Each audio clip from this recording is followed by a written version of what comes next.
国际新闻，咱来关心俄罗斯瓦格纳集团的头人普里戈金顶礼拜传出疑涉无人机死亡，不过嘛有人怀疑讲这是假消息。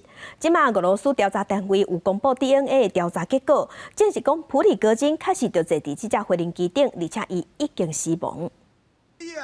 瓦格纳佣兵集团领袖普里戈金顶礼拜三传出一个无人机失事，伊甲副手乌特金等10个人拢疑似身亡。俄国调查机构日前公布其影片及报告，指出死者身份甲无人机的乘客名单是同款。По их результатам личности всех 10 погибших установлены. Они соответствуют списку, заявленному в полетном листе.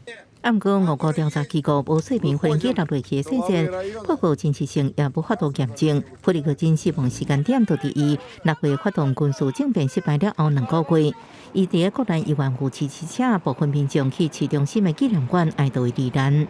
Потому что это молодцы, это герои нашей страны. Ждет, безусловно, блестящее будущее. Ошибки совершают все. 普里戈金死亡时阵62岁，伊捌因为抢劫甲诈欺入监，后来做餐饮业，因为有机会接触普廷等高层政要，然后创立瓦格纳佣兵集团，正做俄国伫全球部署军事力量工具，深深得到普廷的信任。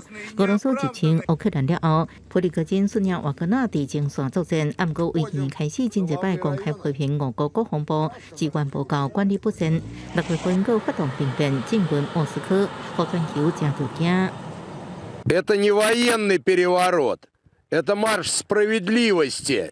这场兵变无到14点钟，就伫被俄罗斯出兵之下结束。普里戈金了后，就行踪成为一直到顶礼拜，伊才第一摆翕影片出来，疑似人伫非洲，成为到过港就传出无人机落落去。美国情报显示，无人机落落去的原因是内部发生爆炸，第一时间真侪人认为这事故是普廷的报复行动。不过，克里姆林宫是否认，佮表示会彻底调查。公视新闻，齐欢迎朋友。